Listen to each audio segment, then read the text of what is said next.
السلام علیکم ورحمۃ اللہ وبرکاتہ۔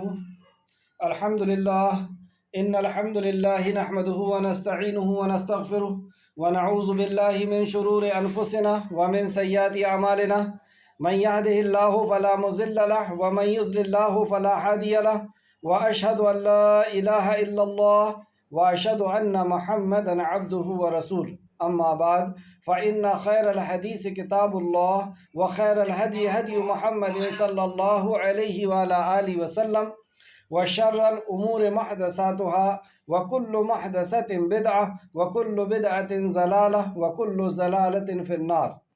رب اشرح لي صدری ویسر لی امری واحلل عقدۃ من لسانی یفقہوا قولی، آمین یا رب العالمین۔ ہر قسم کی تعریف اور شکر اللہ رب العزت کے لیے لائق اور زیبا ہے، جو ساری کائنات کا ایک و تنہا خالق، مالک، مربی اور منتظم ہے۔ درود و سلام ہو انبیاء اکرام پر، خصوصاً نبی مکرم رحمۃ للعالمین امام الانبیاء محمد صلی اللہ علیہ وسلم پر اور آپ کے اصحاب پر۔ معزز سامعین اکرام، آج انشاءاللہ تعالیٰ سورہ منافقون پڑھیں گے۔ سورہ منافقون یعنی منافقوں کے بارے میں اس صورت کے اندر منافقوں کی کچھ صفات اور ان کی ریشہ دوانیاں، ان کی حرکتیں اور ان کی دین سے نفرت یا نقصان پہنچانے کی جو سازشیں ہوا کرتی ہیں اس کے تعلق سے۔ اس کے پہلے سورہ مومنون بھی ہم نے پڑھا۔ مومن کے نام سے ایک صورت تھی جس میں مومن کا بھی ذکر کیا گیا تھا، اور آگے ہم کافر کے نام کی بھی صورت پڑھیں گے۔ سورہ بقرہ کی ابتدائی آیتوں میں ہمیں ایک چیز پتہ چلی کہ دنیا کے اندر 3 قسم کے لوگ ہوا کرتے ہیں اور چوتھے قسم کے کوئی لوگ نہیں ہوتے۔ ایک وہ لوگ ہیں جو انبیاء علیہ السلام کی بات پر یقین کر لیتے ہیں، وشواس آستھا رکھتے ہیں، جن کو مومن کہتے ہیں۔ ایک وہ لوگ ہوتے ہیں جو انبیاء علیہ السلام کی بات کا انکار کر دیتے ہیں، کفر کرتے ہیں، یہ کافر کہلاتے ہیں۔ ایک وہ لوگ ہوتے ہیں جو جھوٹے اپنی بات رکھتے ہیں، جھوٹ بات رکھتے ہیں کہ ہم نے ایمان لا لیے، لیکن اصل میں اندر سے وہ ایمان والے نہیں ہوتے۔ اس میں 2 قسم ہوتی ہے، ایک نفاق اکبر اور ایک نفاق اصغر۔ ایک وہ منافق جو پری پلان منافق ہوتا ہے، جو یا تو یہودی ہوتا ہے یا نصرانی ہوتا ہے یا کوئی اور ہوتا ہے، اور وہ بن کر کے اسلام میں آتا ہے اسلام کو نقصان پہنچانے کے لیے، مسلمانوں کو نقصان پہنچانے کے لیے، مسلمانوں کو آپس میں لڑوانے کے لیے، اور بھی جہاں جہاں سے وہ نقصان کر سکتا ہے وہ اسلام کا نقصان کرتا ہے۔ اور ایک وہ ہوتا ہے جو غیر شعوری طور پر منافق ہوتا ہے، جو مسلمان گھر میں پیدا ہو جاتا ہے، اپنے آپ کو مسلمان سمجھتا ہے، کچھ نماز روزہ حج زکوٰۃ بھی کرتا ہے، لیکن اس کے اندر نفاق پایا جاتا ہے، اس کے اندر آخرت کے تعلق سے شک پایا جاتا ہے، اس کا قول کچھ ہوتا ہے، اس کا فعل کچھ ہوتا ہے۔ تو یہ 3 قسم کے منافق ہوتے ہیں، 2 قسم کے منافق ہوتے ہیں۔ یہ دنیا میں 3 قسم کے لوگ ہیں، ایک مومن ہے یا کافر ہے یا منافق ہے۔ مومن ہی صرف ایک ایسی جماعت ہے جس کو اللہ رب العزت پسند کرتا ہے، اور یہ اللہ رب العزت نے ان کو اپنا دوست کہا، ولی الذین آمنوا یخرجوہم من الظلمات الی النور۔ تو یہ اللہ رب العزت کے دوست ہیں اور یہی لوگ جنتی ہیں۔ دوسرے جو کافر ہیں یہ جہنم میں جائیں گے، اور جہنم اور منافقین جو ہیں یہ اللہ رب العزت کے نزدیک اتنے بدترین لوگ ہیں کہ یہ جہنم میں سب سے نچلے حصے میں جائیں گے، اور منافقین مسلمانوں کی بھیڑ کے اندر ہوتے ہیں۔ بظاہر ان کو دیکھ کر کے کوئی پہچان نہیں سکتا کہ یہ منافق ہیں، جب تک ان کے عمل سے وہ واقفیت نہ ہو جائے، ان کی صفات سے جب تک ہمیں واقفیت نہ ہو جائے، ہم پہچان نہ لے، تب تک ہم ان کو نہیں پہچان سکتے۔ اور ان سے منافقوں سے زیادہ نقصان ہوتا رہا ہے ہر دور میں۔ اور سورہ منافقون میں بھی اللہ رب العزت نے فرمایا کہ تم ان سے ہوشیار رہنا، یہ سب سے بڑے دشمن ہیں، تم ان سے ہوشیار رہنا۔ تو بہرحال منافقین کی بہت سی صفات آج ہم پڑھنے والے ہیں، اور چند صفات میں آپ کو کل بھی بتاؤں گا۔ منافقین کی پیدائش مدینہ میں ہوئی۔ جب نبی کریم صلی اللہ علیہ وسلم مکہ سے ہجرت کر کے مدینہ آئے، اس وقت تک مدینہ کے اندر کافی لوگ اسلام کے دائرے میں آ چکے تھے، اسلام میں آ چکے تھے، اور وہ ہجرت کر کے جو لوگ آئے تھے وہ بھی، تو یہ ایک ملا کر کے کافی اچھی جماعت، وہاں پر کافی اچھے لوگ اکٹھا ہو گئے تھے۔ اور عبداللہ ابن ابی کو ان لوگوں نے طے کیا تھا کہ ہم ان کو اپنا سردار بنائیں گے، لیکن اسی بیچ رسول اللہ صلی اللہ علیہ وسلم کا مدینہ آنا ہوا، اور جب رسول اللہ صلی اللہ علیہ وسلم مدینہ آ گئے تو کسی کے امیر بننے کی اور کسی کے سردار بننے کی بات ہی ختم ہو گئی۔ خود رسول اللہ صلی اللہ علیہ وسلم ان کے بیچ میں منصف تھے، ان کے بیچ میں سردار کی حیثیت رکھتے تھے، آپ تو امام الانبیاء ہیں۔ تو یہ بات اس کو بہت اندر سے ناگوار گزری کہ مجھے ایک بڑی عہدہ، بڑا سیٹ ملنے والی تھی جس میں نام و نسب ہوتا، اور وہ سیٹ میرے ہاتھ سے چلے گئی۔ ویسے ہی یہ اندر سے منافق تھا، لوگوں کو بھیڑ دیکھنے کے بعد اور وہاں کی ریاست، اسلام کی ریاست قائم ہو جانے کے بعد، مسلمانوں سے ہونے والے فائدے کی غرض سے اور ان کے اوپر سرداری کی غرض سے اس نے اسلام کا چولا پہن لیا تھا، لیکن اندر سے ایمان سے خالی تھا۔ اللہ پر ایمان، رسول اللہ صلی اللہ علیہ وسلم پر ایمان، آخرت پر ایمان، اس سے ہی خالی تھا۔ تو اس نے منافقت اب اسٹارٹ کی، شروع ہوا، اور یہی سے، اور یہ منافقوں کا سردار ہوا عبداللہ ابن ابی۔ اس کے ساتھ کچھ اور لوگ بھی تھے۔ تو آج کی کلاس میں ہم یہی چیز دیکھیں گے کہ منافقوں کی کیا صفات ہوتی ہیں، اور اس میں 3 چیز کا ہم خیال رکھیں گے۔ سب سے پہلا، ایک، ہمیں اپنے آپ کو پہچاننا ہے کہ ہم کیا ہیں ان صفات کو دیکھ کر کے، کہ کہیں ایسا تو نہیں کہ یہ صفات ہمارے اندر بھی ہیں، اور کچھ صفات تو ضرور ملے گی، تو ہم اس کو پوری کوشش کر کے اپنی زندگی سے الگ کرنے کی کوشش کریں گے کہ یہ منافقت کی کوئی صفت ہمارے اندر نہ ہو۔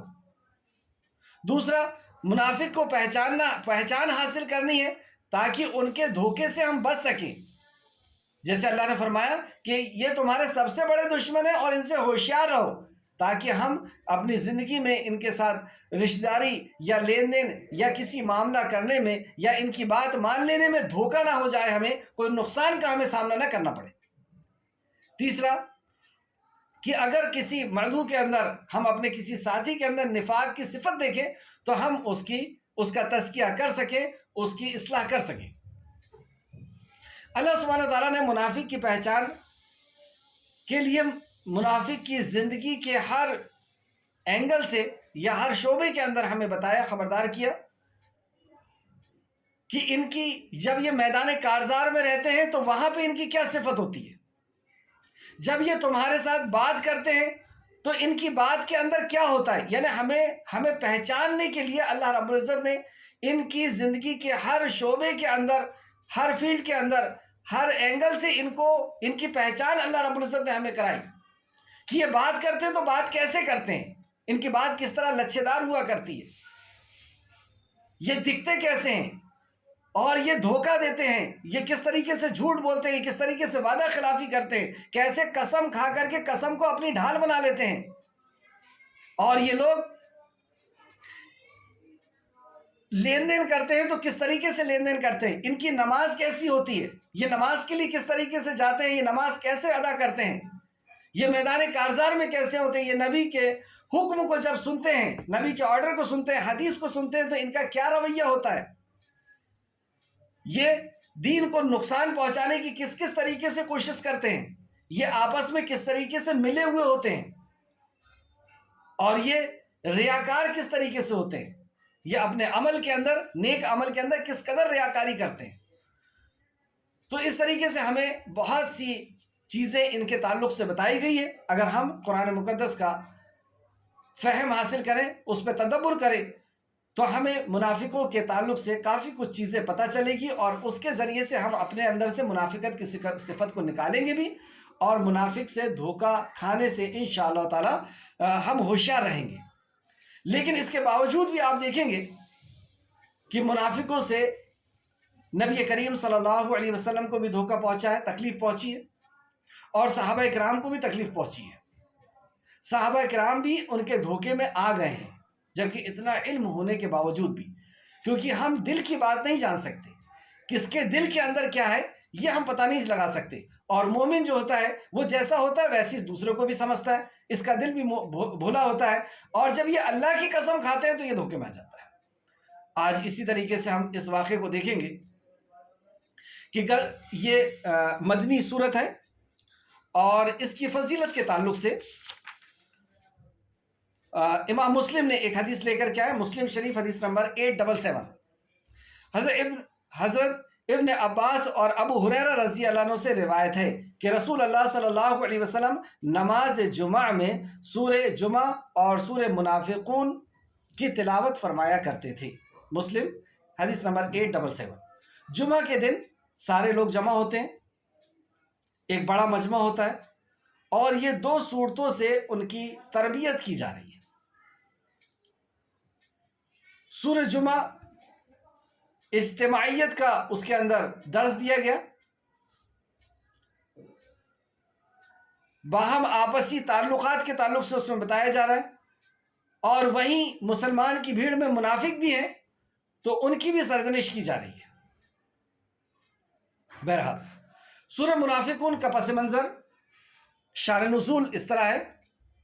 غزوہ بنو مصطلق کے بارے میں نازل ہوئی۔ غزوہ بنو مصطلق 6 ہجری میں ہوا، اور اس سے واپسی کے دوران میں 2 بہت بڑے حادثے ہوئے جس سے مسلمانوں کو بہت تکلیف پہنچی، صحابہ اکرام کو بہت تکلیف پہنچی، اور رسول اللہ صلی اللہ علیہ وسلم کو بھی۔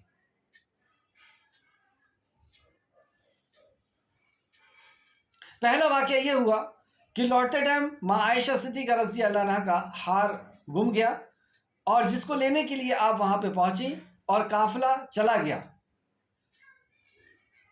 اور ماں عائشہ بعد میں مدینہ تشریف لائیں، اور منافقوں کو بات کرنے کا موقع مل گیا، اور انہوں نے ماں عائشہ صدیقہ رضی اللہ عنہا کے اوپر الزامات لگائے، اور اللہ رب العزت نے آیت نازل فرمائی، جبریل علیہ السلام آپ کی برات، آپ کی پاک دامنی کا اعلان لے کر کے اللہ رب العزت کی طرف سے آئے۔ دوسرا ایک اور واقعہ ہوا،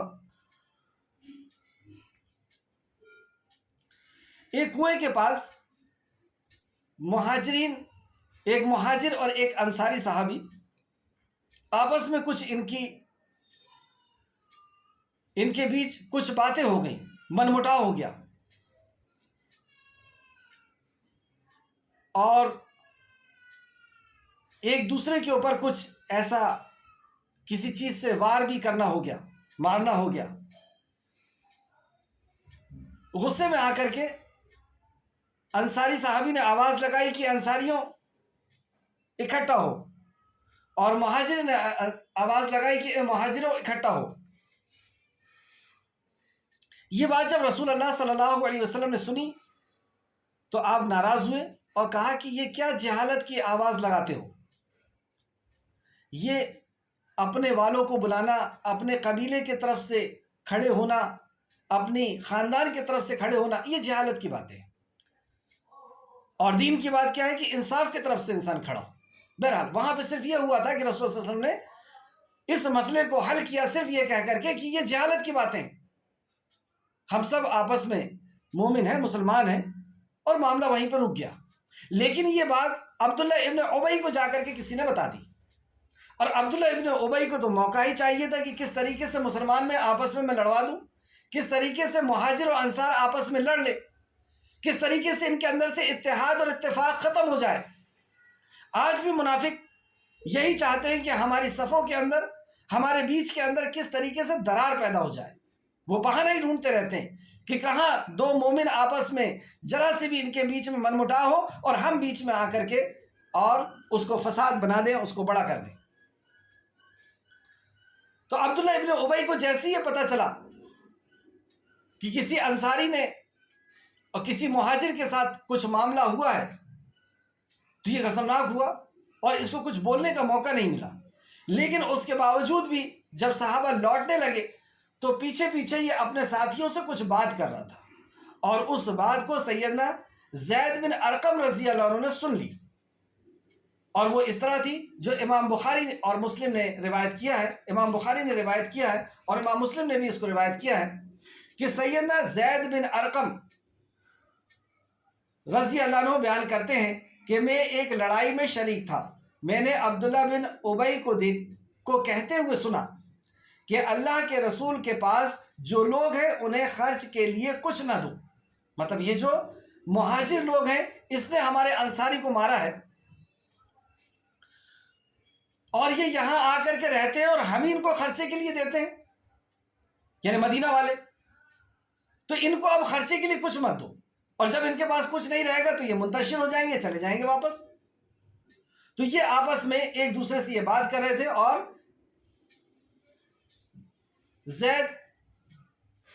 سیدنا زید بن ارقم رضی اللہ عنہ نے اس بات کو سنی کہ رسول اللہ صلی اللہ علیہ وسلم کے پاس جو لوگ بھی انہیں خرچ کے لیے کچھ نہ، کوئی بھی انہیں خرچ کے لیے کچھ نہ دیا کرے، تاکہ وہ خود ہی اللہ کے رسول کو چھوڑ کر چلے جائیں.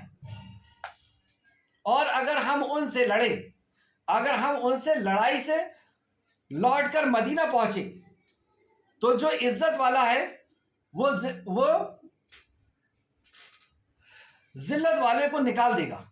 استغفر اللہ. مطلب یہ اپنے آپ کو عزت والا سمجھ رہے، اور صحابہ اکرام کو، اور اس کے اندر رسول اللہ صلی اللہ علیہ وسلم بھی موجود ہیں، اور ان کی طرف تانا دیتے ہوئے کہتا ہے رسول اللہ صلی اللہ علیہ وسلم کی طرف کہ ہم عزت والے ہیں اور ذلت والوں کو مدینہ سے نکال دیں گے. میں نے عبداللہ بن ابی کی یہ گفتگو اپنے چچا سیدنا عمر رضی اللہ عنہ سے بیان کی. انہوں نے رسول اللہ صلی اللہ علیہ وسلم سے اس کا ذکر کیا. آپ نے مجھے بلایا، میں نے آپ سے بھی سارا واقعہ بیان کیا. تو یہ بات نبی کریم صلی اللہ علیہ وسلم تک پہنچی. نبی کریم صلی اللہ علیہ وسلم نے زید بن ارقم رضی اللہ عنہ کو بلایا اور ان سے بات سنی. آپ نے ساری بات بتا دی کہ ہاں میں نے عبداللہ ابن ابی سے یہ بات سنی ہے کہ اس نے یہ کہا کہ ان کے اوپر، مطلب مہاجروں کے اوپر، مسلمانوں کے اوپر خرچ، مہاجروں کے اوپر خرچ نہ کیا جائے تاکہ یہ واپس لوٹ کر کے چلے جائے. اور دوسری اس نے یہ بات کی کہ ہم عزت والے ذلیل لوگوں کو مکہ سے نکال دیں گے، مدینہ سے نکال دیں گے. یہ بات سننے کے بعد، کیونکہ یہ سنت ہے رسول اللہ صلی اللہ علیہ وسلم کی کہ دونوں پکش کی بات سنتے ہیں، اس کے بعد کسی فیصلے پر آتے ہیں. یہاں ایک بڑے صحابی تھے، لیکن اس کے باوجود بھی رسول اللہ صلی اللہ علیہ وسلم نے عبداللہ ابن ابی کو بلوایا اور اس کے ساتھیوں کو بلوایا.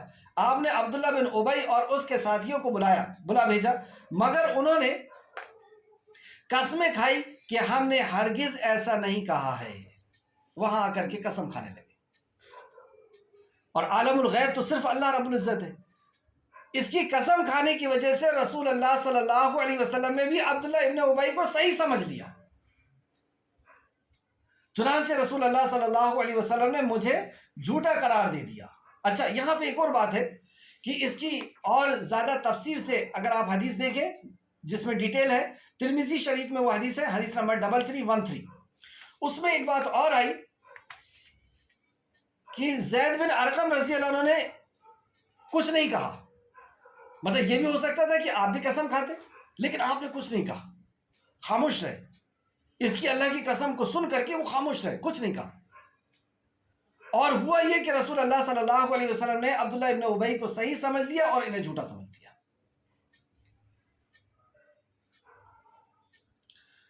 اور عبداللہ کو سچا جانا. تو یہاں سے ہمیں صحابہ کا ایک طریقہ پتہ چلا کہ یہ منافقین آپس میں صحیح کہلانے کے لیے، دھوکہ دینے کے لیے قسم کو ڈھال بنا دیتے ہیں، لیکن صحابی نے قسم نہیں کھائی.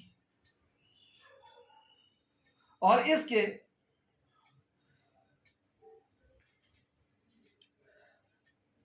عبداللہ کو سچا سمجھ لیا گیا. سیدنا زید بن ارقم رضی اللہ عنہ فرماتے ہیں کہ اس سے مجھے اتنی رنج ہوا کہ اس جیسا رنج مجھے کبھی نہیں ہوا تھا، اتنی تکلیف مجھے ہوئی. اب رسول اللہ صلی اللہ علیہ وسلم ایک سچے صحابی کی بات کو نہیں سمجھ سکے اور اس کے جھوٹ بولنے پر، اس کی بات پر آ گئے. آپ کو بہت تکلیف ہوئی. میں اپنے گھر میں بیٹھ گیا، مطلب وہ آئے اور اپنے گھر میں بیٹھ گئے کہ اب میں کیسے نکلوں، کیسے کسی کو منہ دکھاؤں. اور چچا آ کر کے کہتے ہیں، میرے چچا نے آ کر کہا کہ کیا تم یہی چاہتے تھے کہ رسول اللہ صلی اللہ علیہ وسلم تمہاری تکذیب کریں اور تم سے وہ ناراض ہو جائیں؟ کیا یہ چاہتے تھے؟ تو اس وقت اللہ تعالیٰ نے میری تائید سورہ منافقون کے ذریعے سے کی. سبحان اللہ. اللہ رب العزت نے بھی کچھ وقت کے بعد، کچھ عرصے کے بعد سورہ منافقون نازل فرمائی اپنے اس صحابی کی سچائی کے اوپر. اس کے بعد نبی کریم صلی اللہ علیہ وسلم نے مجھے بلایا اور سورہ منافقون پڑھ کر کے سنائی، اور آپ نے فرمایا اے زید تم کو اللہ نے سچا کر دیا، تم کو اللہ رب العزت نے سچا کر دیا. بخاری شریف حدیث نمبر 4900 مسلم شریف حدیث نمبر 2772. اور اس کی ڈیٹیل میں اگر آپ دیکھیں تو ترمذی شریف حدیث نمبر 3313. ایک اور حدیث بھی آپ دیکھ سکتے ہیں مسلم میں 4905، یہ بخاری کی ہے 4905 بخاری شریف، اور مسلم شریف حدیث نمبر 2584.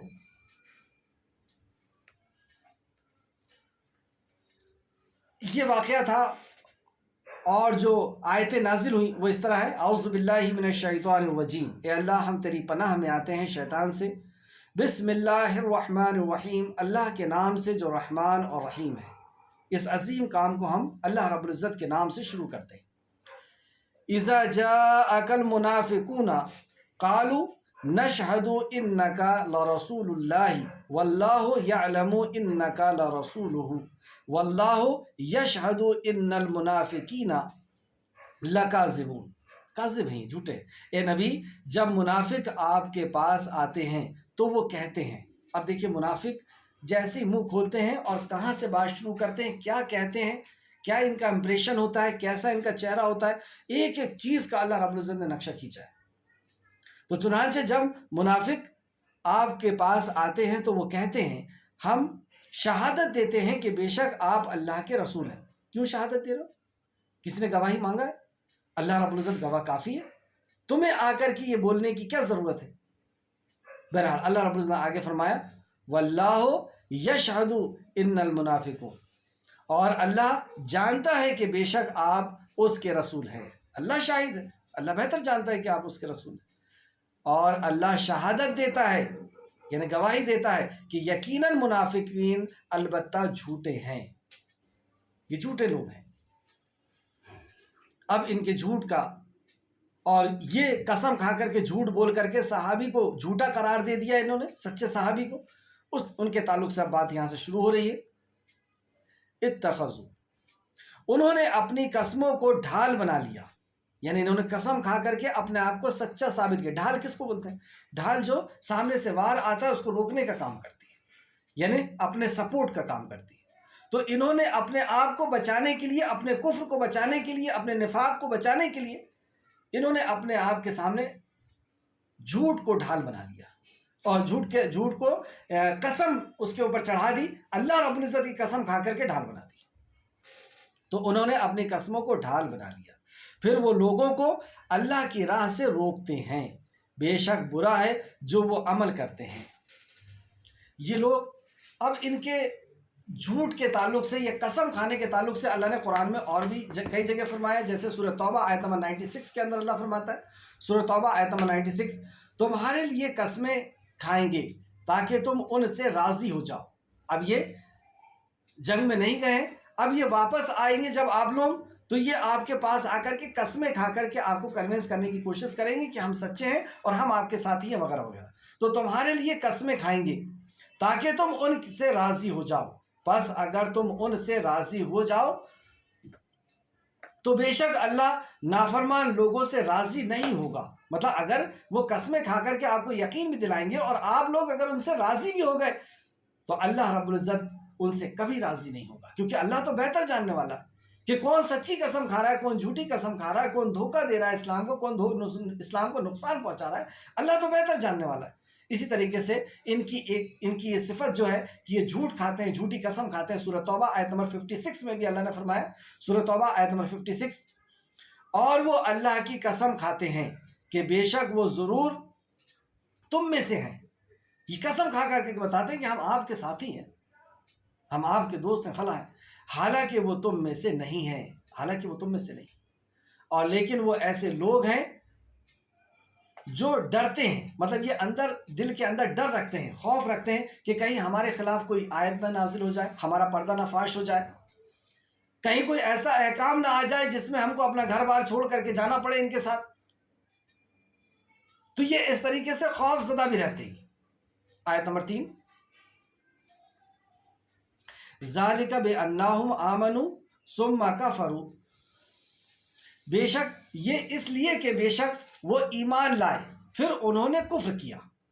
ان کے اندر نفاق کیسے جڑ پکڑ لیا، اور یہ ہمارے لیے بہت عبرت کی بات ہے کہ کیسے ایک شخص نے ایمان لایا اور پھر ایمان سے پلٹ کر کے اور انہوں نے منافقت اختیار کر لی، کیسے اس کے اندر نفاق کی صفتیں پیدا ہو گئی۔ تو یہ اس لیے کہ بے شک وہ ایمان لائے پھر انہوں نے کفر کیا تو ان کے دلوں پر مہر لگا دی گئی، سو وہ نہیں سمجھتے، لا یفقہون، تو وہ سمجھ نہیں رکھتے۔ ایک صفت اور یہ بتائیے، یہ اس لیے ہوا کہ انہوں نے ایمان لایا پھر انہوں نے کفر کیا، یعنی ہدایت کے بعد گمراہی کیوں آ گئی کہ ایمان لانے کے بعد انہوں نے کفر کیا، اللہ کی بات کا انکار کیا، رسول اللہ صلی اللہ علیہ وسلم کی بات کا انکار کیا، گناہ کیے، اس وجہ سے ان کے دل کے اندر اب نفاق پیدا ہونا شروع ہوا۔ ایک اس تعلق سے ایک حدیث جو امام ترمذی اور ابن ماجہ دونوں نے روایت کیا ہے، سیدنا ابو ہریرہ رضی اللہ عنہ بیان کرتے ہیں کہ رسول اللہ صلی اللہ علیہ وسلم نے فرمایا، بندہ جب کوئی گناہ کرتا ہے تو اس کے دل پر ایک سیاہ نقطہ لگا دیا جاتا ہے، پھر اگر وہ رک جائے، یعنی استغفار کر لے، توبہ کر لے، رجوع کر لے، تو توبہ کر لے تو اس کے دل کو صاف کر دیا جاتا ہے۔ مطلب ایک نقطہ لگایا تھا ایک گناہ کی وجہ سے، اب اس نے اللہ رب العزت سے توبہ کر لی، رجوع کر لیا، تو وہ نقطہ اس سے ہٹا دیا جاتا۔ لیکن اگر وہ گناہ کرتا جاتا ہے تو وہ سیاہی کا نقطہ زیادہ ہوتا جاتا ہے، حتیٰ کہ ہوتے ہوتے اس کا دل بالکل سیاہ ہو جاتا ہے۔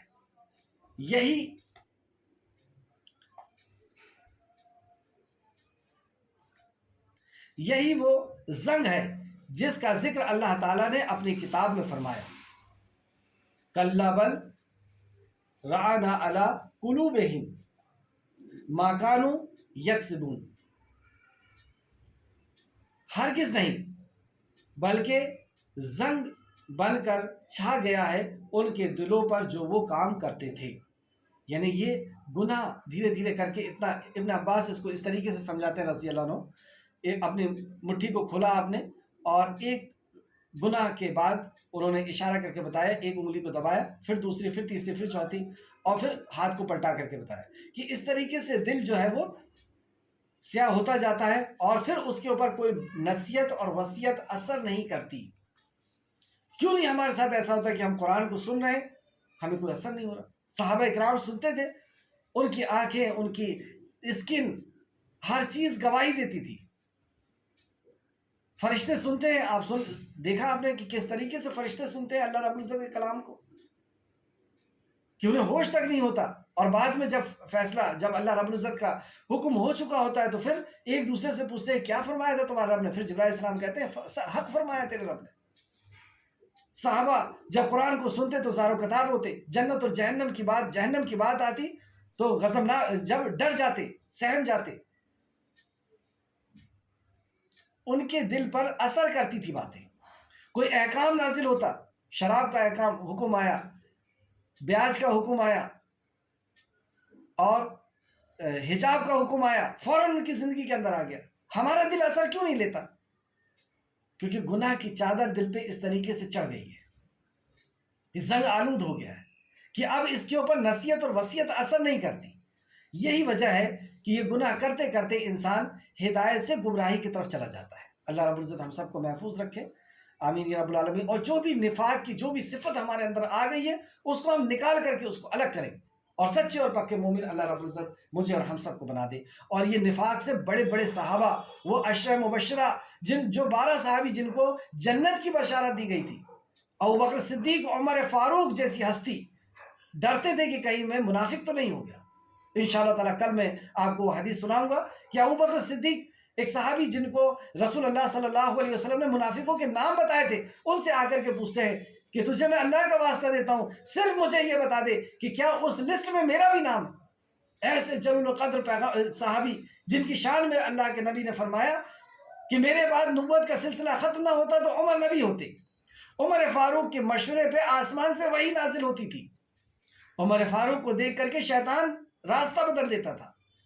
عمر فاروق وہ ہستی کہ جن کے لیے اللہ اکبر اس قدر فضیلت کے باوجود کتنا ڈر رہے ہیں، تو آپ کو اور مجھے کتنا ڈرنا چاہیے، ہمیں اپنے آپ کو کتنا۔ اور یہ بھی ایک صفت ہے کہ مومن جو ہے وہ ڈرتا رہتا ہے کہ کہیں میرے اندر نفاق تو نہیں ہے، کہیں میں منافق تو نہیں ہوں، اور منافق اطمینان میں ہوتا ہے کہ میں مومن ہوں۔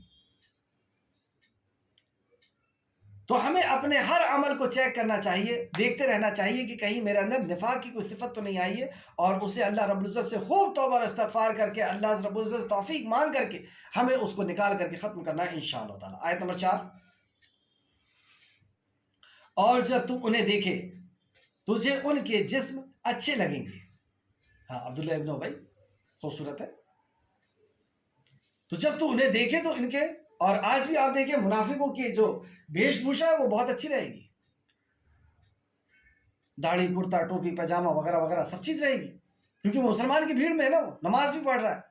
اور مدینہ کے اندر جو منافقین تھے وہ تو نماز تک نہیں چھوڑتے تھے، نماز میں سستی کرتے تھے، نماز چھوڑتے نہیں تھے۔ عبداللہ ابن ابی نبی کریم صلی اللہ علیہ وسلم کے پیچھے جسٹ پیچھے کھڑے ہو کر کے نماز پڑھتا تھا، اور سنت طریقے سے پڑھتا تھا۔ ہم تو سنت طریقے سے نماز پڑھنے کیا ہمیں آ گئی تو ہم نے اپنے آپ کو پتہ نہیں جنت کا سرٹیفکیٹ سمجھ لیا۔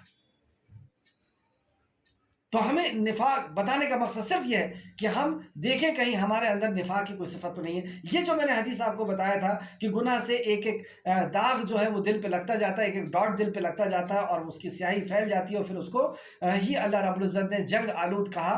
تو یہ ترمذی شریف کی حدیث تھی، ترمذی شریف حدیث نمبر 334 اور 334 اور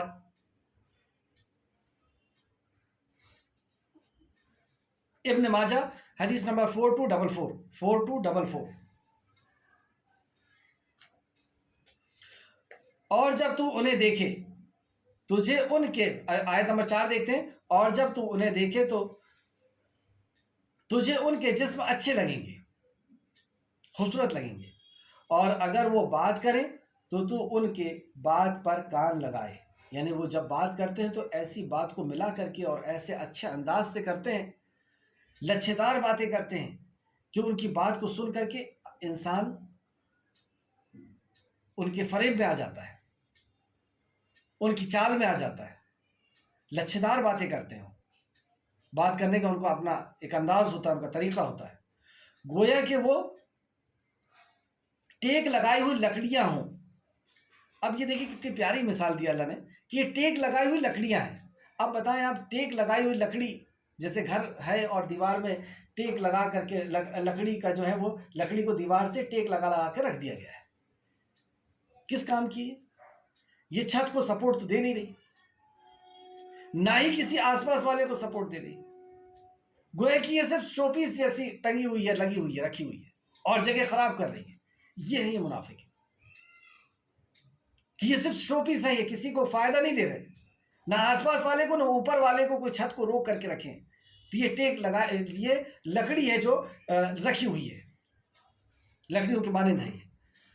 اور دوسری، اور ان کی صفت، ہر بلند آواز کو اپنے خلاف گمان رکھتے ہیں، مطلب دہشت اور ڈر کے اندر ایسے رہتے ہیں کہ کوئی آواز ان کی طرف آتی ہے تو یہ ڈر جاتے ہیں، سہم جاتے ہیں۔ اس تعلق سے سورہ احزاب آیت نمبر 19 میں بھی ان کی یہ صفت بتائی گئی۔ سورہ احزاب آیت نمبر 19، تمہارے بارے میں سخت بخیل ہیں۔ یہاں پہ صفت بتائی گئی کہ یہ بخیل بھی ہے، کنجوس ہے، مسلمانوں کو دینے کے تعلق سے ان کو بڑا ان کی جان پہ آتی ہے۔ پس جب خوف آ پہنچے تو انہیں دیکھے گا، مطلب آپ ان کو دیکھیں گے کہ آپ کے طرف ایسے دیکھ رہے ہیں کہ ان کی آنکھیں ان کے اس شخص کی طرح گھومتی ہیں جس پر موت کی غشی طاری ہو، اور جیسے آپ ان کو کچھ کہتے ہیں تو یہ آپ کی طرف ایسے دیکھتے ہیں جیسے ان کو موت کی غشی طاری ہو رہی ہے۔ پھر جب خوف جاتا رہتا ہے تو تمہیں تیز زبانوں کے ساتھ تکلیف پہنچاتے ہیں۔ کیوں دیکھتے ہیں ایسا؟ کہ کہیں کوئی جہاد کا حکم تو نہیں آ گیا، کہیں ہم کو ہمارے تعلق سے کوئی وحی تو نازل نہیں ہو گئی، ہماری حقیقت تو نہیں کھل گئی، یا جہاد کا حکم تو نہیں آ گیا۔ ایسا یہ موت کو جیسے دیکھتے ہو، موت مرنے لگتا ہے آدمی تو کیسا ایک دوسرے کی طرف دیکھتا ہے، ایسے دیکھتے ہیں۔ اور صحابہ اکرام جب ان کو یہ خبر ملتی تھی تو یہ خوش ہو جایا کرتا کہ اللہ رب العزت تک پہنچنے کا، جنت کو پانے کا ایک بہت اچھا راستہ ہم کو مل رہا ہے۔ اتنا فرق ہوا کرتا تھا ان دونوں میں، اس حال میں کہ مال کی سخت حرص ان کو رہتی ہے۔ آگے اللہ نے فرمایا اسی آیت میں کہ یہ مال کے سخت حریص ہوتے ہیں، چاہنے والے ہوتے ہیں۔ یہ لوگ ایمان نہیں لاتے تو اللہ نے ان کے اعمال ضائع کر، یہ لوگ ایمان نہیں لائے تو اللہ نے ان کے عملوں کو ضائع کر دیا، اور یہ ہمیشہ سے اللہ پر بہت آسان ہے، مطلب اللہ رب العزت کے لیے ان کے اعمال کو ضائع کر دینا اور ان کو جو ہے نقصان و گھاٹے میں پہنچا دینا، یہ اللہ رب العزت کے اختیار کی بات ہے، اس کے لیے آسان ہے۔ سورہ محمد آیت نمبر 20 میں بھی ان کا ذکر ہے، سورہ محمد آیت نمبر 20، اور وہ لوگ جو ایمان لائے کہتے ہیں کوئی صورت کیوں نہیں نازل کی گئی، پھر جب کوئی محکم صورت نازل کی جاتی ہے اور اس میں لڑائی کا ذکر کیا جاتا ہے تو ان لوگوں کو دیکھے گا، مطلب منافقوں کو دیکھیں گے کہ جن کے دلوں میں بیماری ہے، یہ نفاق کی بیماری ہے، تو وہ آپ کی طرف اس طرح دیکھیں گے جیسے اس شخص کے دیکھنا ہوتا ہے جس پر موت کی غشی ڈال دی گئی ہو، بس ان کے لیے بہتری ہے۔ تو یہ سورہ محمد میں بھی ان کی یہ صفت بتائی گئی کہ یہ ایسے ڈرپوک ہوتے ہیں کہ جیسے آیت نمبر 4 میں واپس آئیں، ہر بلند آواز کو اپنے خلاف گمان کرتے ہیں۔ یہی اصل اب یہاں سے غور کرنے والی بات ہے، اور بہت اہم بات، اور آج کی کلاس کی میں سمجھتا ہوں سب سے اہم بات جو اللہ رب العزت نے ان کے منافقوں کے تعلق سے بیان فرمائی، یہی اصل دشمن ہے۔ اصل تمہارا جو دشمن ہے یہی آستین کا سانپ ہے، جس کو تم پہچان نہیں پا رہے ہو، جو تمہاری صفوں میں ہے، اور تمہارے دین کو اور تمہارے اندر درار پیدا کرنے کی، مسلمانوں کو آپس میں لڑانے کی، اسلام کو روکنے کی، اسلام کی دعوت کو روکنے کی یہ کوشش کرتا ہے، یہی اصل دشمن ہے، بس ان سے ہوشیار رہو۔ یہ اللہ رب العزت نے فرمایا بس تم ان سے ہوشیار رہو، خبردار رہو۔ تو کب ہم خبردار رہیں گے؟ تب جب ہم ان کی صفات کو جانیں گے، اور ان کی صفات کو ہم کب جانیں گے؟ جب ہم قرآن و حدیث کا مطالعہ کریں گے، جب ہم قرآن و حدیث کو پڑھیں گے تب ہم جان پائیں گے، اور ان کے دھوکے سے انشاءاللہ تعالی ہم بچ پائیں گے، اس میں بھی انشاءاللہ تعالی اس لیے کہ اللہ رب العزت چاہے گا تو ہی ہم بچ سکتے ہیں، ورنہ صحابہ اکرام کو اور خود نبی کریم صلی اللہ علیہ وسلم کو ان سے کئی بار تکلیف پہنچی ہے، لیکن ہمیں جو تدبیر اختیار کرنے کا کہا گیا، یعنی علم ہم حاصل کریں، اور اس علم کے مطابق ہم جتنا بچ سکتے ہیں اللہ رب العزت کی توفیق سے، اللہ رب العزت کے حکم سے ہم اتنا بچنے کی اس میں کوشش کریں گے۔ تو یہاں پہ جو اہم بات بتائی گئی کہ یہ اصل دشمن ہے، پس ان سے ہوشیار رہو، اللہ انہیں ہلاک کرے۔ کہاں بہکائے جاتے ہیں؟ اللہ انہیں ہلاک کرے، کہاں یہ بہکائے جا رہے ہیں، کہاں یہ کدھر کس دنیا کے اندر یہ گھوم رہے ہیں۔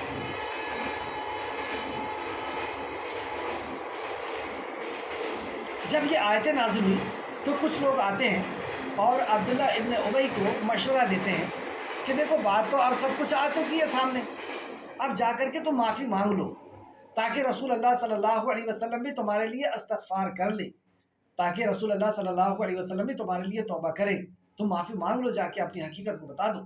تو یہ کیا کہتا ہے؟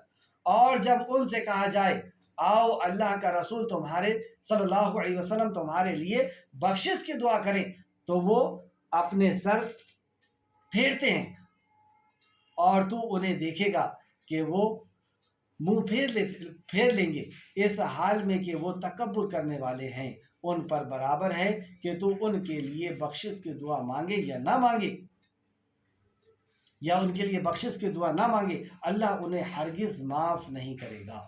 اب جب ان سے مشورہ کیا، ان سے کہا گیا، اس کو مشورہ دیا جا رہا ہے کہ جا کر کے توبہ کر لو، اپنی حقیقت کو سامنے رکھ دو کہ ہاں ہم نے اللہ کی قسم کھا کر کے جھوٹ بول دیے تھے، اب آپ ہمیں معاف کر دیجئے، تاکہ اللہ رب العزت بھی ہمیں معاف کر دے، اور رسول اللہ صلی اللہ علیہ وسلم تمہارے لیے استغفار کرے، تمہارے لیے معافی مانگ لے اللہ رب العزت سے۔ تو یہ منڈی جھٹک دیتے ہیں کہ نہیں، ہم کو نہیں جانا، ہم کو نہیں کرنا، معافی نہیں مانگنا۔ کیوں؟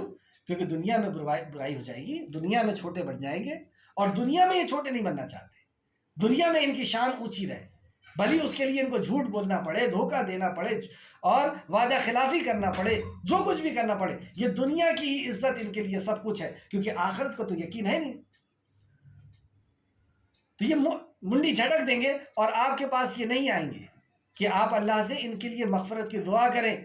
تو اللہ رب العزت نے ان کے لیے قانون نازل کیا کہ آپ ان کے لیے مغفرت کی دعا کریں نہ کریں، اللہ رب العزت ان کو ہرگز معاف نہیں کرے گا۔ اب آپ بتائیں رسول اللہ صلی اللہ علیہ وسلم ان کے لیے معافی مانگے اور اللہ رب العزت ان کو معاف نہ کرے، تو ہم اگر معافی مانگے تو کہاں سے ان کے لیے معافی ہوگی؟ کتنے سخت لوگ ہیں یہ۔ اللہ رب العزت یہ صفات سے ہم سب کو محفوظ کرے اور ان منافقوں کے چال سے ہم سب کو محفوظ رکھے، آمین یا رب العالمین۔ اللہ انہیں ہرگز معاف نہیں کرے گا، بے شک اللہ نافرمان لوگوں کو ہدایت نہیں دیتا، ان اللہ لا یہدی القوم الفاسقین، یہ فاسق لوگ ہیں، گنہگار لوگ ہیں، اللہ ان کو ہدایت نہیں دے گا۔ سورہ توبہ میں بھی اس طرح کا مضمون آتا ہے، سورہ توبہ آیت نمبر 80، ان کے لیے بخشش مانگے یا نہ مانگے، ان کے لیے بخشش نہ مانگے، اگر آپ ان کے لیے 70 بار بھی بخشش کی دعا کریں گے تو بھی اللہ انہیں ہرگز معاف نہیں کرے گا، یہ اس لیے کہ بے شک انہوں نے اللہ اور اس کے رسول کے ساتھ کفر کیا اور اللہ نافرمان لوگوں کو ہدایت نہیں دیتا۔ یہاں پہ بھی عبداللہ ابن ابی کے لیے بات کی گئی کہ اگر آپ اس کے لیے 70 بار بھی معافی مانگیں گے تو بھی اللہ رب العزت اس کو معاف کرنے والا نہیں ہے۔ آیت نمبر 7، یہ وہی ہے جو کہتے ہیں کہ ان لوگوں پر خرچ نہ کرو جو اللہ کے رسول کے پاس ہیں۔ یہ وہی لوگ ہیں جو مسلمانوں پہ خرچ نہ کرو، ان کا یہ سوچ ہوتی ہے، مت دو مدارس میں، مت دو وہاں پہ، مت خرچ کرو۔ تو یہ عبداللہ ابن ابی نے کہا تھا کہ یہ جو مہاجر آئے ہیں ان کے اوپر خرچ مت کرو، یہ اصحاب صفہ جو ہیں ان کے اوپر خرچ مت کرو۔ تو یہ اللہ فرماتا ہے یہ وہی ہیں جو کہتے ہیں کہ ان لوگوں پر خرچ نہ کرو جو اللہ کے رسول کے پاس ہیں، یہاں تک کہ وہ منتشر ہو جائیں۔ کیا خواہش ہے ان کی کہ یہ جو علم حاصل کر رہے ہیں یہاں پر آ کر کے، اور جو یہاں پہ آ کر کے توحید کے پیغام کو یہ جو ہے عام کر رہے ہیں، اور جو یہاں پہ ریاست قائم کی گئی ہے اور اسلام کے مطابق یہاں پہ جو زندگی جی جا رہی ہے، ان کی اندر کی خواہش رہتی ہے کہ یہ اسلامی نظام ختم ہو جائے، یہ اسلام کے جو داعی بن کر کے یہاں سے پوری دنیا کے اندر نکل رہے ہیں وہ ختم ہو جائے، ان کے اوپر خرچ مت کرو تاکہ یہ منتشر ہو جائے۔ پھر آگے فرمایا حالانکہ آسمانوں کی اور زمین کی خزانے اللہ ہی کے پاس ہیں۔ تو اللہ رب العزت نے خبر دی کہ تم کیا خرچ کرو گے، آسمان اور زمین کے خزانے تو اصل اللہ رب العزت کے پاس ہیں۔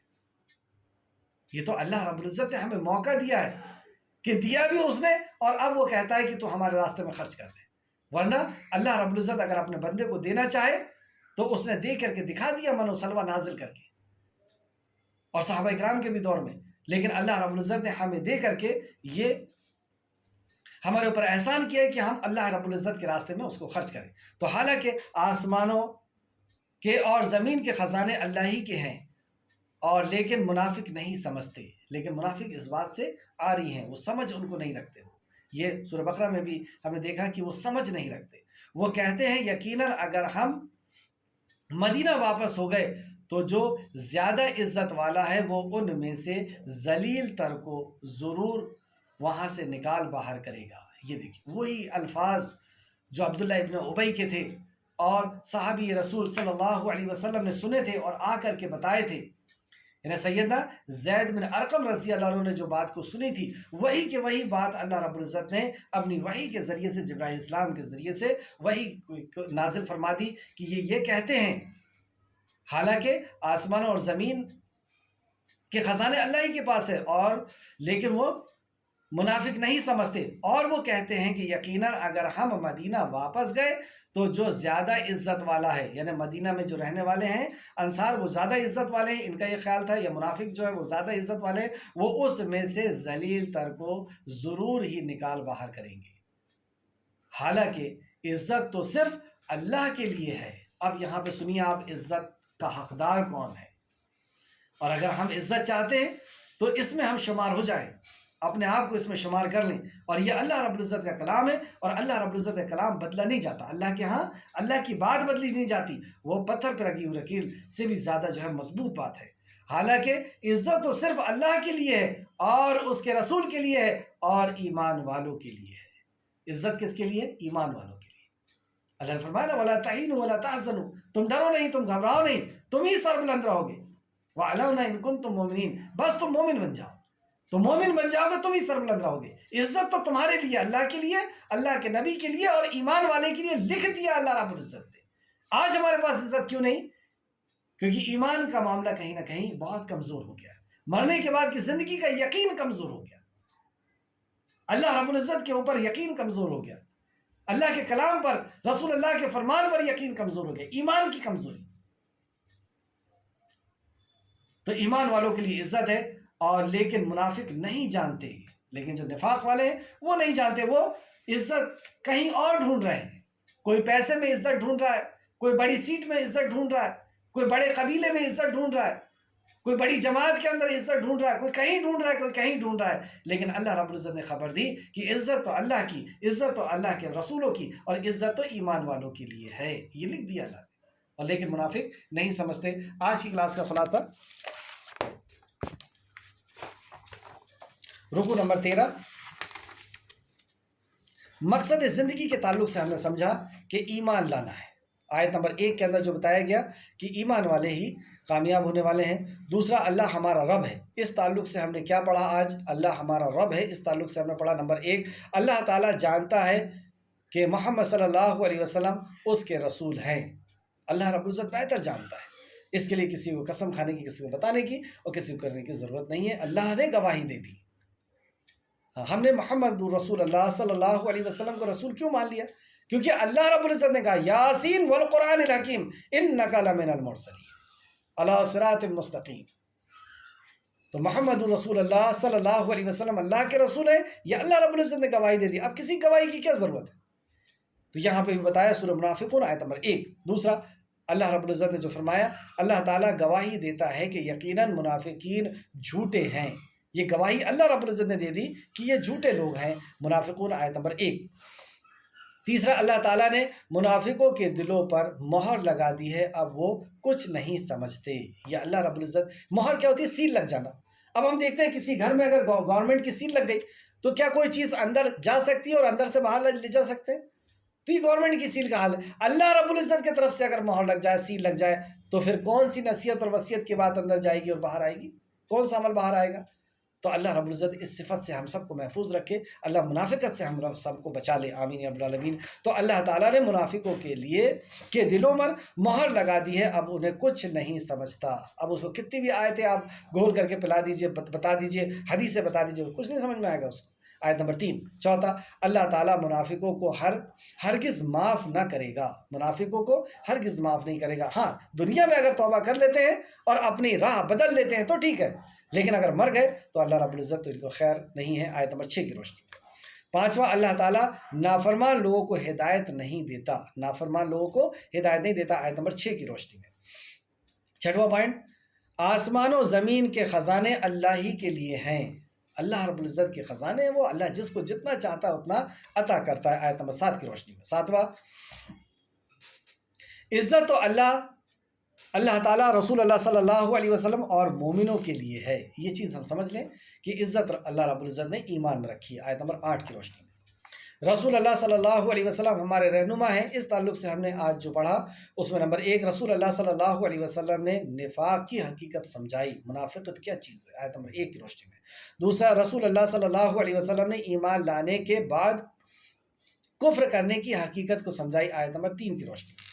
تیسرا، رسول اللہ صلی اللہ علیہ وسلم نے تکبر کرنے سے کراہیت دلائی، تکبر کرنے سے کراہیت دلائی، اپنے آپ کو بڑا سمجھنا، یہ کسی کو حقیر سمجھنا۔ تکبر دو چیز ہے جو پچھلی کلاسوں میں بتائی جا چکی ہے حدیث، کہ تکبر کیا ہوتا ہے؟ اللہ کی بات کا، اللہ کے نبی کی بات کا انکار کرنا یا اپنے سے کسی کو کمتر سمجھنا، یہ دونوں چیز تکبر ہے۔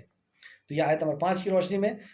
چوتھا، رسول اللہ صلی اللہ علیہ وسلم نے ایمان والوں پر خرچ کرنے سے روکنے کی حقیقت سمجھائی، آیت نمبر 7 کی روشنی میں۔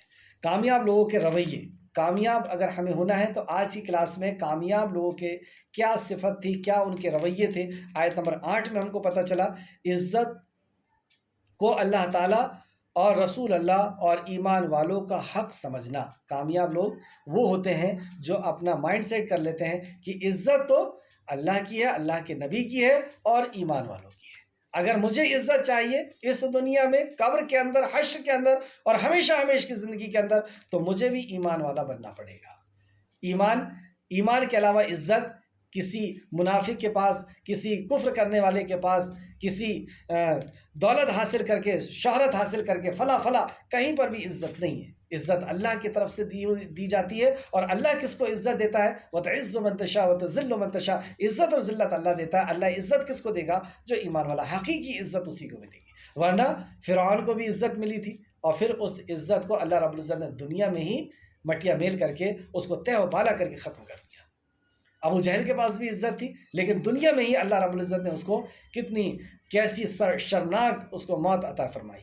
تو عزت جو ہے وہ اللہ، اور ہم دیکھ لیں کہ صحابہ کی آج بھی کس طریقے سے عزت ہے، کس طریقے سے ادب اور احترام کے ساتھ صحابہ اکرام کا نام لیا جاتا ہے۔ دوسرا، ایمان لانا، عزت کے لیے ایمان لانا۔ آیت نمبر 1 کی روشنی میں ناکام لوگوں کے رویے، اس کو غور سے سماعت کریں۔ ناکام لوگوں کے رویے کیا ہیں؟ ناکام لوگوں کے رویے جھوٹا ہونا، جو آیت نمبر 1 کے اندر بتایا گیا۔ دوسرا، اور آیت نمبر 1 کے اندر ناکام لوگوں کی پوری صفت بتائی گئی ہے، اپنی قسموں کو ڈھال بنانا۔ یہ ناکام لوگوں کے رویے، اپنی قسموں کو ڈھال، اللہ کی قسم کھا کر کے اور اپنے آپ کو سچا ثابت کرنا۔ تیسرا، اللہ تعالیٰ کی راہ سے روکنا، اللہ تعالیٰ کی راہ سے روکنا، یہ ناکام لوگوں کے رویے۔ چوتھا، ایمان لانے کے بعد کفر کرنا، ایمان لانے کے بعد کفر کرنا، یہ بھی آیت نمبر 1 کے اندر۔ تکبر کرنا، آیت نمبر 1 کے اندر۔ نافرمان ہونا، آیت نمبر 1 کے اندر، نافرمان ہونا۔ ایمان والوں پر خرچ کرنے سے روکنا، یہ بھی آیت نمبر 1 کے اندر۔ یہ ناکام لوگوں کے رویے، ایمان والوں پہ خرچ کرنے سے روکنا۔ ہمارے والد کر رہے ہیں، شوہر کر رہے ہیں، بھائی کر رہے ہیں، کوئی اگر ایمان والوں پہ خرچ کر رہا اور اس کو روک رہے ہیں، یہ ناکام لوگوں کے رویے۔ آؤ کچھ کر لیں۔ آج کی کلاس میں ہمیں کیا عزم کرنا چاہیے؟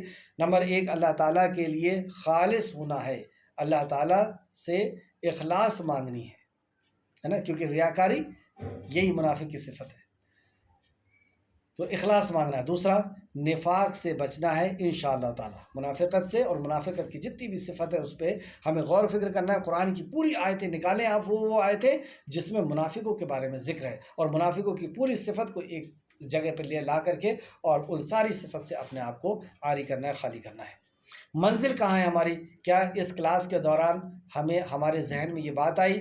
پہلا، کیا میں نے نفاق کی حقیقت کو سمجھنے کا ارادہ کر لیا؟ کیسے نفاق کی حقیقت سمجھیں گے؟ اللہ کے فرمان سے، نبی کے فرمان سے۔ قرآن و حدیث میں جہاں جہاں پہ بھی منافقت کی صفتیں ہیں اس کو نکال کر کے ہمیں سمجھنا ہے۔ دوسرا، کیا میں نے ایمان لانے کے بعد کفر کرنے کی حقیقت کو سمجھنے کا ارادہ کر لیا؟ کہ میں نے ایمان تو لا لیا، لیکن ایمان کے بعد کفر کیسے ہوتا ہے؟ جیسے اللہ نے فرمایا نا کہ ایمان میں شرک کو شامل مت کرو، بہرحال اور بھی ایسی چیزیں ہیں۔ تیسرا، کیا میں نے تکبر نہ کرنے کا ارادہ کر لیا ہے؟ چوتھا، کیا میں نے ایمان والوں پر خرچ کرنے کا ارادہ کر لیا ہے؟ کیا میں نے ایمان والوں پر خرچ کرنے کا ارادہ کر لیا ہے؟ آخر میں اللہ رب العزت سے دعا ہے کہ خالق مالک جو کچھ بھی ہم نے پڑھا اس پہ ہمیں مزید غور و فکر کرنے کی تو توفیق عطا فرما۔ جب تک ہمیں زندہ رکھ، ایمان کے ساتھ ہمیں زندہ رکھ۔ اے اللہ، ہمارے اندر جو بھی منافقت کی صفتیں ہیں، اے اللہ تو اپنے فضل و کرم سے ان صفات کو ہمارے زندگی سے الگ کر دے۔ اے اللہ، لا حول ولا قوت الا باللہ، اے اللہ کوئی نیکی اور کوئی برائی سے نہیں بچ سکتے اور کوئی نیکی نہیں کر سکتے بغیر تیری توفیق کے۔ اے خالق مالک، تو ہمیں توفیق عطا فرما کہ ہم نفاق کی ساری صفتوں سے، ساری جو نفاق کی پہچان ہے یا صفت ہے، ان سب سے ہمیں تو خالی کر دے، ہم اس سے بچنے والا بنا دے۔ اے اللہ، جھوٹ سے، اے اللہ دھوکہ دینے سے، اے اللہ وعدہ خلافی کرنے سے، اے اللہ حسد کرنے سے، تکبر کرنے سے، نماز کے اندر سستی کرنے سے، اے اللہ یہ جتنی بھی صفات منافقوں کی ہے، اے اللہ رب العزت ہمارے اندر سے ان ساری صفات کو نکال دے۔ اے اللہ ریاکاری کو ہمارے اندر سے نکال دے، دین میں نقصان پہنچانے کی صفت کو ہمارے اندر سے نکال دے۔ آمین یا رب العالمین۔ اے خالق مالک، جب تک ہمیں زندہ رکھ، ایمان کے ساتھ، اسلام کے ساتھ، اخلاص کے ساتھ ہمیں زندہ رکھ، اور ہمارا خاتمہ بالخیر فرما، ایمان کے ساتھ ہمارا خاتمہ فرما، اور نیکوکاروں کے ساتھ ہمارا شمار فرما دے۔ آمین یا رب العالمین۔ السلام علیکم ورحمۃ اللہ وبرکاتہ۔